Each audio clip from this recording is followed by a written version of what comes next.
Vegeta is now considered a legend and is protecting his race.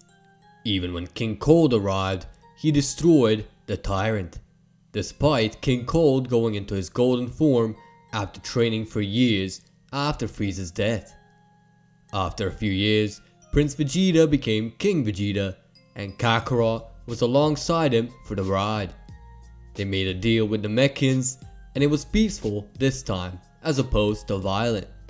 In the meantime, King Piccolo got released and is terrorizing planet Earth, so the Saiyan King and his protege Kakarot went on a mission to defeat the villain. What will happen when it comes to the Earth? My name is Michael from Vegeta T23, and welcome to What If Vegeta Was Born with Ultra Instinct Part 3. Sit back and enjoy the intro. 11 o'clock, who's ringing my phone? I'm just cool, laid back like Nina Simone. And that's fresh.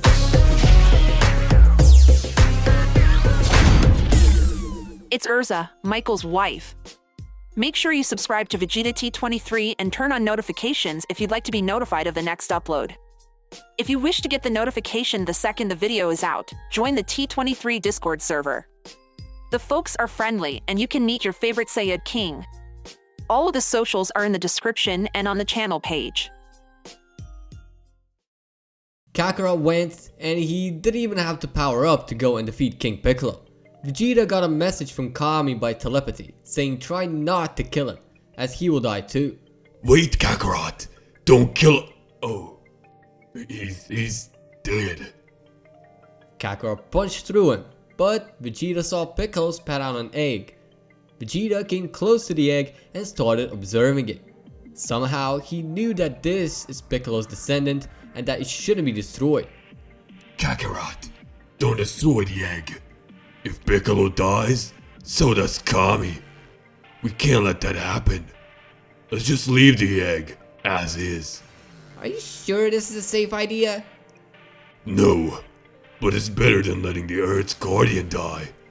Those two are connected, so if one dies, the other dies too. So let's keep it at that, and let Kami decide what to do with this product of a fort. With it, they check on the prison King Piccolo has built up, and there were many held captive. One of which was a daughter of the Ox King, the Ox King himself, the daughter of Mr. Briefs, and Master Roshi, who drooled over Bulma 24/7 while being held captive. They released the prisoners, and all of the women have gathered around Kakarot, either drooling over the kid or being confused over his tail. Bulma stands next to Vegeta and talks to him about what they are, because they don't seem regular at all. So are you also aliens or something? We're what you call aliens, yes. We were sent here to help with that old fort that imprisoned you. I'm Vegeta, the king of all Saiyans. King? You're young enough to be a prince. On our planet, adulthood is reached when our bodies reach peak physical shape.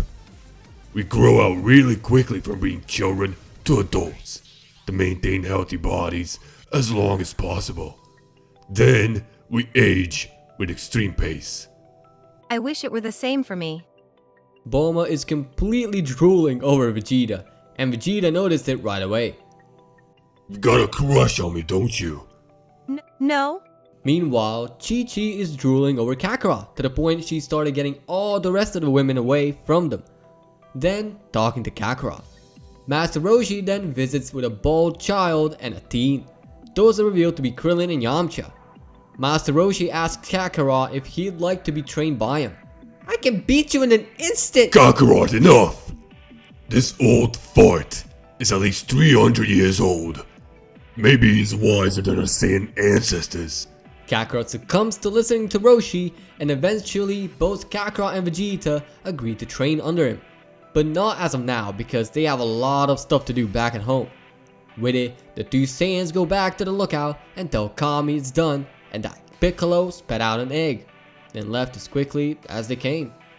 At home, Vegeta had some business handling Saiyans that were being idiotic, so they were sent away to the Saiyan prison. Meanwhile, more problems have arose on Earth, and the two are called again to intervene.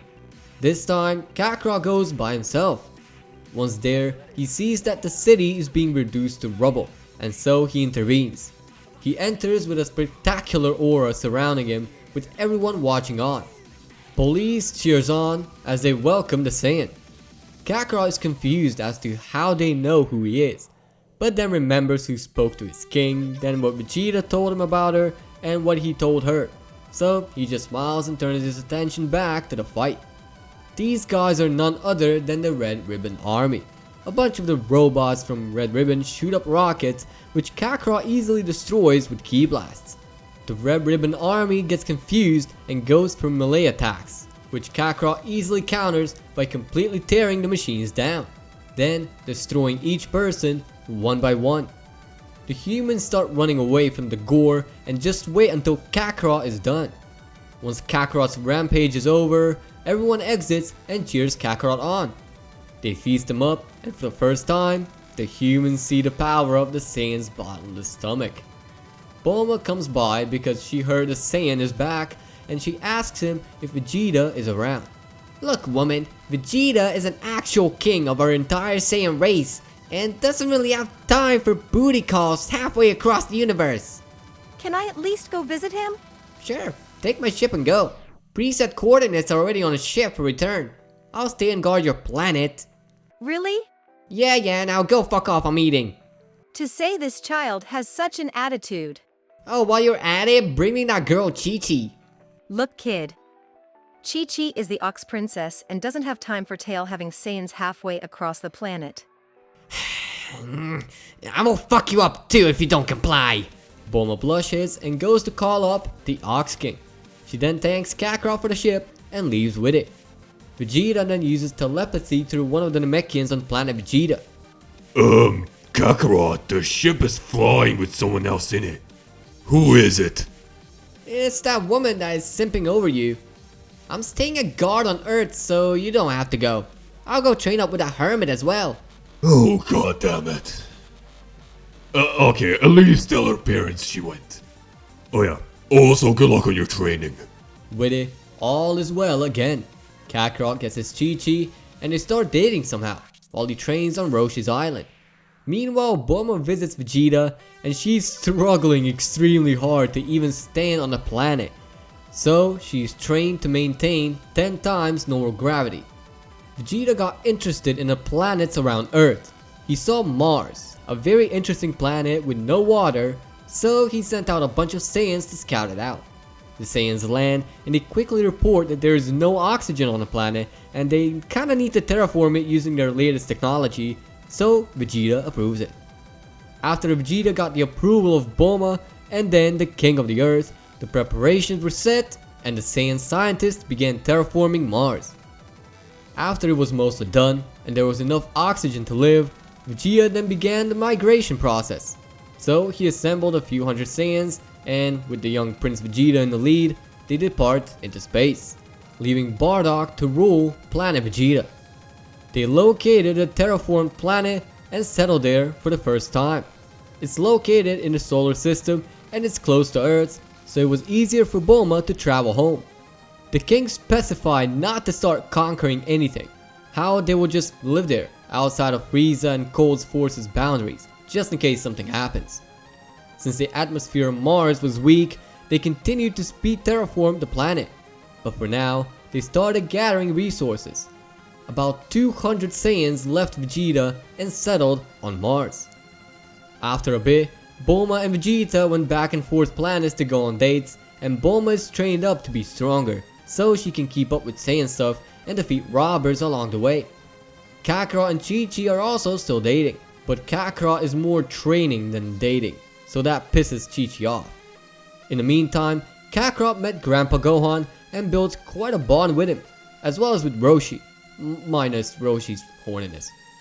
With that, Vegeta and the Saiyans have migrated closer to Earth, even falling in love with Earthlings for some reason, and the number of Saiyan-human couples grew ever since the Saiyans came to neighbor next door.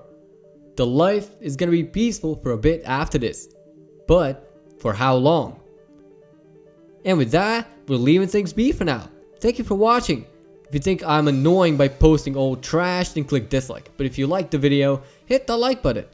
Please feel free to check out the sparring partners on my channel page and, give them some love. If you'd like me to cover your idea in the near future, comment down below. And as always, peace out.